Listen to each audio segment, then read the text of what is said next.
This is a summary of the decision-making module in the Casual Sense program with all the highlights we've talked about so far.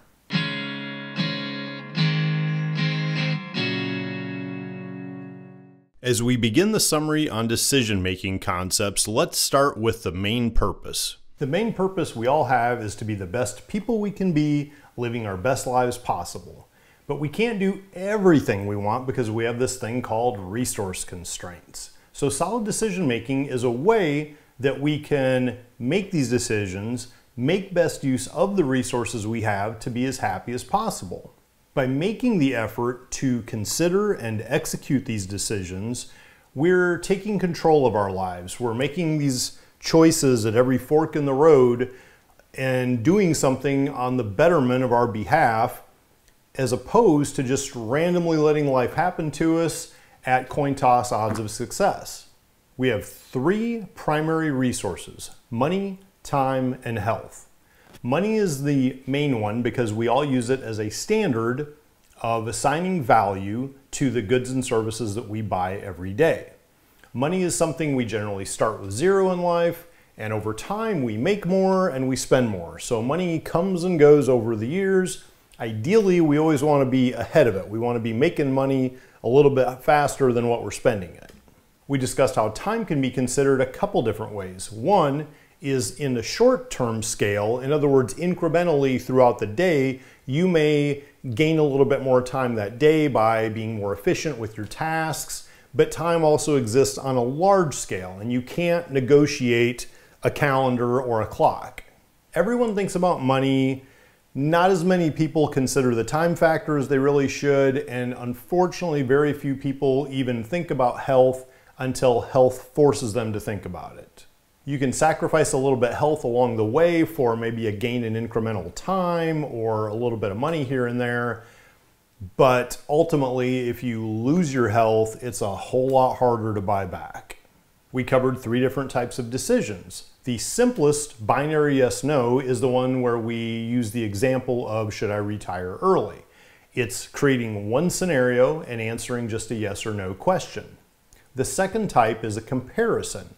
And in a comparison decision, we set up several different scenarios. We assign costs and benefits, and we consider what is the best choice for us based on this matrix. The third type is weighted decisions. And in a weighted decision process, we not only set up our options, but we set up in advance of those the criteria of what's important to us. In addition, some of the criteria are going to be more important than others. So we use weightings for each of them to assign that importance for us.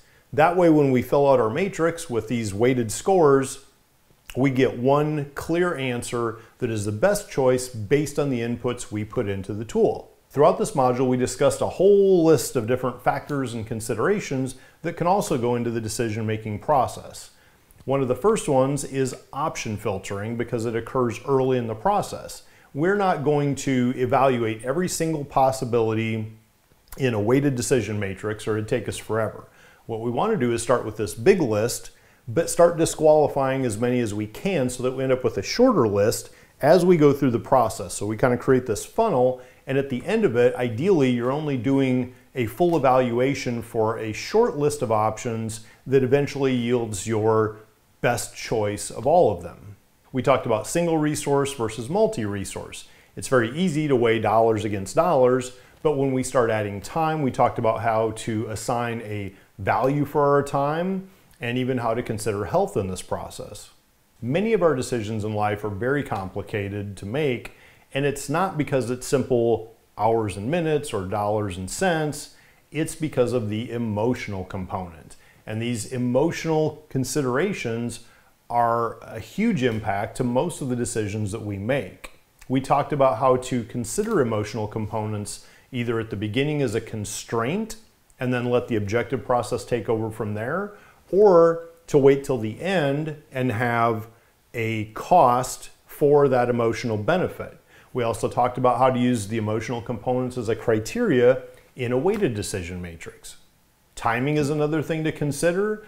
A lot of things that may be a good idea today may not be a good idea down the road, And so we talked about looking at, say, 3 years out for more of a long-term effect to make sure that the decision today is still a good idea at that point.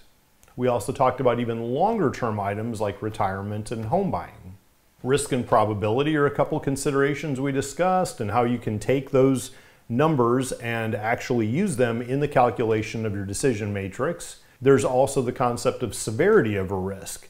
And sometimes the risk is so severe that we have to do whatever we can to prevent it, but also to understand there's a balance between risk mitigation and simply fear motivation.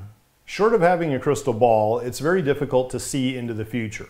But we also want to look intelligently and anticipate what may change in the future, not just in terms of risk and probability, but in what life events or the world around us may change the scenario of the decision we're making. Not only do we want to anticipate those as much as possible, we also want to be able to adapt when those do change. So when our scenarios change, we go back, we plug in new numbers, and we adapt and make a new decision based on that new information. An inflection point is a period in time where one decision is no longer the best choice and some other decision becomes the better choice. So we have to consider that as we look out and try to anticipate future events. Anyone who lived through COVID has a painful understanding of the concept of inflation. Costs do not stay the same, but neither do the value of our assets. So we want to make sure that we include things like inflation and appreciation over time as we make these decisions. Supply is a factor that can affect things because sometimes we just don't have the option. It may be smarter to do one thing, but if our supply says, I don't have the time or I don't have the money or the health to do that thing, then that may change our decision. One of the videos reinforced the importance of only considering incremental costs and benefits to the decision. Once something is in hand or has been spent, it's what we consider a sunken cost. So it no longer plays a part. Our decisions have to be from this point moving forward, what is the incremental to get to the decision point? Oftentimes our decisions are for one-off items, like something out of the norm as an exception. Do we do this or do we not? What we want to do is consider, is this choice sustainable? In other words, if that choice became my norm instead of my exception, would it still make sense? And if the two are different, then we want to consider another concept of balance.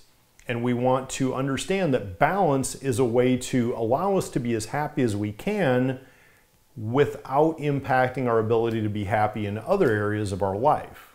No matter how much effort you put into the research and the decision matrix itself, setting up all your calculations, you have to trust and commit to the decision at the end if it's going to work for you.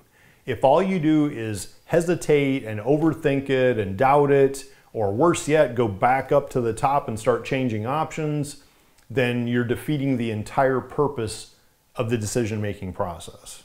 For any combinations of the decisions and the factors that we discussed above, the process is basically the same. First, determine exactly what are you trying to answer. Narrow down the options to the smallest list that you can comfortably make, whether it's one for the binary or a whole list for the weighted. Enter your inputs as accurately as you're able. Research where you can. The accuracy of your output is going to be dictated by the accuracy of your input. You also want to think about the future, and even if you can't predict it, use past trends where you're able. Run through the list of factors and include everything that could be a consideration for your particular decision. Make it as comprehensive as possible that way. And when you've placed all the inputs in there, then let the math do the work. And once you have the decision, trust the decision. Trust the work you put into it. Trust the process. Commit to it and execute the decision. And this concludes the decision-making module, which is the fundamental basis for the rest of the entire program. Keep an eye out for videos coming out soon on the next module, which will cover personal resource management. If you haven't done so, please subscribe to the channel with the link below. Click the little bell for notifications when new videos come out. Check out the YCC merch store, see if there's anything you like, and let's use casual sense.